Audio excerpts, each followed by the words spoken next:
Сәлеметсіздер ме, құрметті оқушылар. Бүгінгі сабағымызда біз сіздермен осы механикалық қозғалысты график түрінде қалай бейнелей аламыз, яғни график түрінде қалай зерделейміз, сол туралы айтатын боламыз.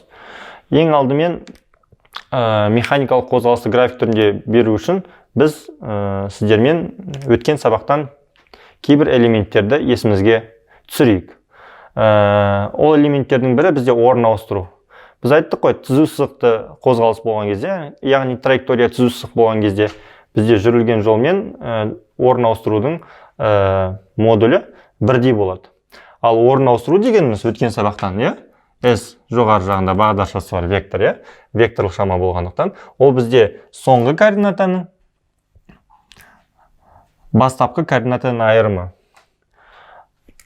Және де қозғалыс түзу сызықты болғандықтан, бұл жердегі жүрілген жол бізде орын ауыстыру модулі жүрілген жолға тең болады. Әрі қарай, екінші жағынан біз сіздермен жылдамдық деген ұғымды енгізген болатынбыз. Жылдамдық дегеніміз ол қандай да бірлік уақытындағы дененің жүрілген жолын сипаттайтын шама деп айтып кеткен болатынбыз. Ендеше жылдамдықтың теңдеуінде жазып қойық формуласын. Жылдамдық тең болады, ол L немесе S бөлінген T болсын. Метр бөлінген секунд, Мынау біздің бірінші теңдеу болсын, мынау екінші формуламыз болсын, Әрі қарай, осыдан біз мына жерде орын ауыстырудың модулін тауып жатқандықтан, біз сандық мәні орын ауыстырудың ол x минус x0 болып тұр ғой. Осы шаманы апарып, екінші теңдеуге апарып қоямыз, S орын ауыстырудың орнына. Сол кезде біз келесідей теңдеу аламыз. V жылдамдық тең, мына жерде S орын ауыстырудың орнына мән қояды. X минус x0 бөлінген T. Осы өрнекті ықшамдай келе біз келесі теңдеуді аламыз. Ол бізде x0 плюс vt. Мынау бізде бір қалыпты түзу сызықты қозғалыстың қозғалыс теңдеуі болып табылады. Қозғалыс теңдеуі. Осы қозғалыс теңдеуі негізінде біз қандай да бір графиктерді сыза аламыз. Жалпы графикке қатысты есептерді екі қозғалыс теңдеуі берілетін болса, оны екі әдіспен шығаруға болады. Ол бірінші, яғни сандық мәндер берілген болса, ол есептеулер арқылы аналитика тәсілі, екіншісі ол график тәсілі. Енді осы қозғалыс теңдеуін график түрінде сызып көрсететін болсақ, жалпы ол қалай белгіленеді, суретте соны талдайық. Мұндағы x0 дегеніміз ол бастапқы координатасы. Ендеше бізде x метрмен координата, жақта уақытымыз секундпен берілсін. Бастапқы координатамыз, мысалы, мына нүкте болсын. Мынау бізде санақ басы 10 нүктемізде, мынау x0 болады координатамыз. Қандай да бір v жылдамдықпен қозғалады десек, v жылдамдығымыз мысалы 3 метр секундқа тең болатынбыз. Онда жылдамдығымыз 10 болады да, қозғалыс графигіміз мына түрде болуы мүмкін. Бұл қандай да x тең x0 қосылған vt қозғалыс теңдеуінің график болып табылады. Сондай-ақ біздің кей жағдайларда бізде қозғалысымыз координат басынан басталуы мүмкін. Яғни бастапқы координатамыз x0-іміз 0-ге тең болуы мүмкін. Ол жағдайда бізде координат басынан басталып, тік сызық ол бізде осы бір қалыпты түзу сызықты қозғалыстың графигі болып табылады. Енді қандай да бір осы айтылғандарға нақты мысал келтіретін болсақ. Қандай да бір бізде дененің жылдамдығы берілген дейді. V тең 2 метр бөлінген секунд жылдамдық. Және де дененің бастапқы координатасы бар дейді. x0 тең, мысалы, 5 метр. Координата метрмен ғой. Енді біз осы мәндерді біле отырып, және де қозғалыс теңдеуінің негізінде біз дененің кез келген уақыт бірлігінде, уақыт аралығындағы орнын анықтай аламыз. Дененің кез келген уақыт бірлігінде орнын анықтау, ол механиканың негізгі міндеті болып табылады. Механиканың негізгі міндеті осы. Жақсы.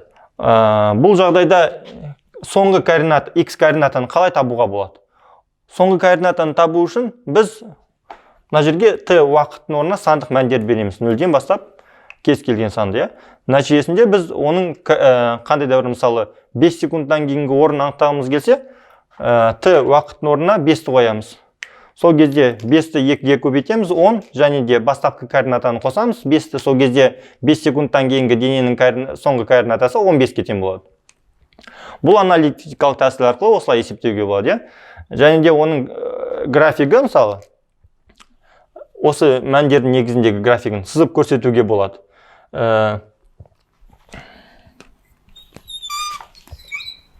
Так, x координатамыз метрді, және уақытымыз секундтан.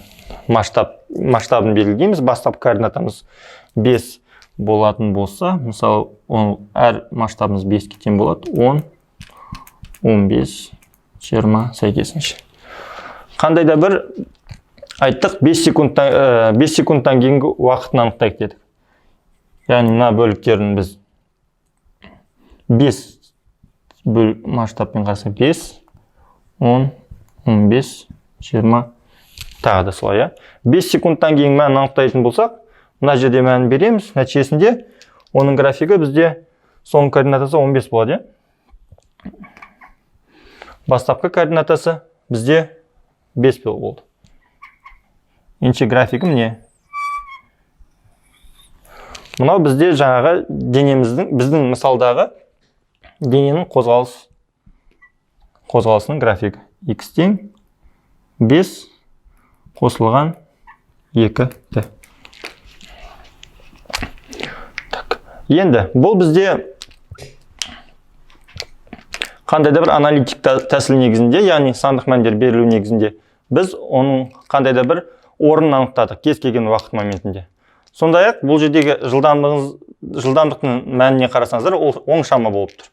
Яғни жылдамдықтың бағыты біздегі жаңағы дененің орын ауыстыру бағытымен бағыттас болып тұр. Өйткені жылдамдық та орын ауыстыру да бізде векторлық шамалар. Сонымен қатар жылдамдықтың бағыты біздің таңдап алынған оське қарама-қарсы бағытта болуы мүмкін. Сол кездегі сол жағдайға мысал келтіретін болсақ, ол жағдайда мына жерде жылдамдықтың алдында плюстан басының алдында минус болады. Ол жағдайдағы мысалы теңдеу x2 деген, ол x0 минус vt теңдеумен берілуі мүмкін. Яғни бұл жылдамдығымыз қарама-қарсы бағытта, яғни таңдап алынған оське қарама-қарсы бағытталғандығын сипаттайды. Оны толығырақ түсіну үшін мысалы OX координатын таңдап алайық. OX мына жерде метрмен, да? Сол кездегі біздің жылдамдығымыз осы X осіне қарама-қарсы бағытта болады. Мысалы дененің жылдамдығы V. Яғни денеміз осы таңдап алынған оське қарама-қарсы бағытта қозғалып жатыр. Міне сол себептен біздің қозғалыс нүктемізде минус таңбасы пайда болып тұр. Енді сонымен қатар осы механикалық қозғалысты графиктік түрде зерделеу тақырыбына сіздер әртүрлі практикалық тапсырмалар орындаған кезде сіздерге мынадай тапсырманы берілуі мүмкін. Қандай да бір екі қозғалыс теңдеуі беріледі, соның негізінде денелердің қанша уақыттан кейін кездесетіндігін анықтау керек. Бұл есепті шығаруда мысалы аналитикалық жолды біздің көрсеткен, екі қозғалыс теңдеуін жазамыз. Олар кездеседі десе, олардың соңғы координаталары бірдей болу керек. Ендеше теңдеудің сол жақтары тең, оң жақтарын теңестіреміз.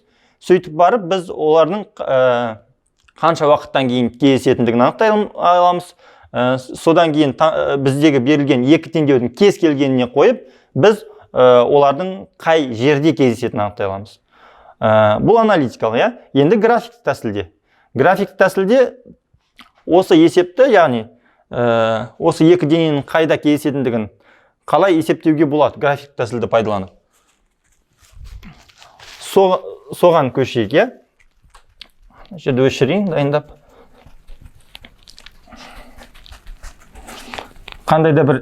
Ол үшін қандай да бір екі дененің қозғалыс теңдеулері беріледі. Сол қозғалыс теңдеулерін біз графикте белгілеуіміз керек. Сол графикте қозғалыс теңдеулерін сызғаннан кейін олардың кездесетін орны және кездесетін уақыты графиктен оңай көрінетін болады. Соны сызайық.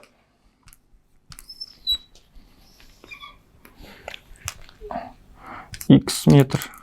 Мынау координатамыз метрді, мынау уақытымыз абсциссы. Так, енді қозғалыс теңдеулерін. Біздің қозғалыс теңдеулеріміз берілсін екі дене үшін. Бірінші дененің қозғалыс теңдеуін x1 тең 5 қосылған 2t болсын. Яғни, бұдан біз не көріп тұрмыз? Бұдан бізде бастапқы координатасы 5-ке тең, 5 метр, жылдамдығы 2 метр секунд. Екінші дененің қозғалыс теңдеуі x2 тең 15 минус 3t деген қозғалыс теңдеу берілсін дейік. Яғни бастапқы координатасы екінші дененің 15-ке тең, ал жылдамдығы 3 метр секунд. Яғни ол оське қарама-қарсы минус 3 метр секундқа тең, жылдамдықтың проекциясы. Енді график тәсілде оны шығаратын болсақ. Мына жерде масштабты 5 пен таңдалайық. 10, 15, 20, дәл солай. Мына жағдайда уақытымыз 2, 4, 6, 8, 10. Енді бірінші дененің қозғалыс теңдеуі негізінде графикін сатын болсақ, бастапқы координатасы 5-ке тең. Енді уақыттарын қоятын болсақ, уақытымыз 0, бұл жерде бізде кез келген екі санды ала салайық. Мысалы, мына жерде x1 уақыты оның. Біз уақытты 0 болған кезде оның координатасы 5-ке тең болады. Екі санды алсақ жеткілікті. Екі сан уақыт үшін. Екіншісі, мысалы, бізде болсын неше? 5 болсын. 5 алып қоятын болсақ, ары қарай орындарына апарып қоямыз. Мына жерде 15 деген мән аламыз.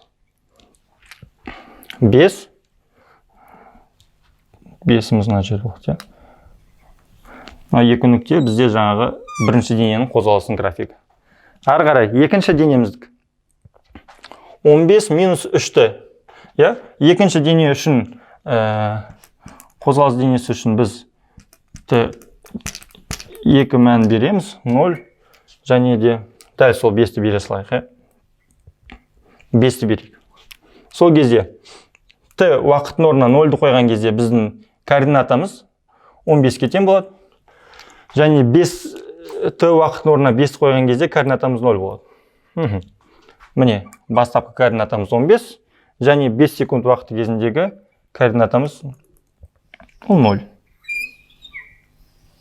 Міне кеңістер. Міне осы графиктен біз олардың кездесетін уақытын және кездесетін орнын таба аламыз. Және кездесетін теңдеуге қарап тұрып біз айта аламыз, кездесетін уақыты қаншаға тең болады?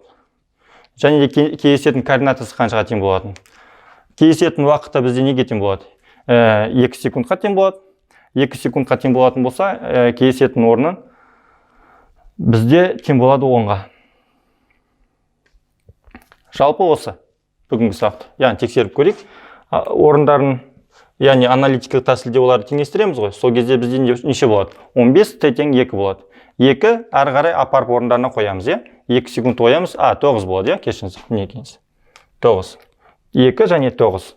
Бұл бізде жаңағы бірінші теңдеудің бірінші графикті сәйкесінше жазып қойып шатыстырмау үшін, мынау бізде x2 тең 15 минус 3t деген болды. Бірінші ол бізде x1 тең болды 5 қосылған 2t деген график. Міне осы екі графиктің екі дененің қозғалыс кезінде олардың кездесетін және уақыты мен орны бейнеленген.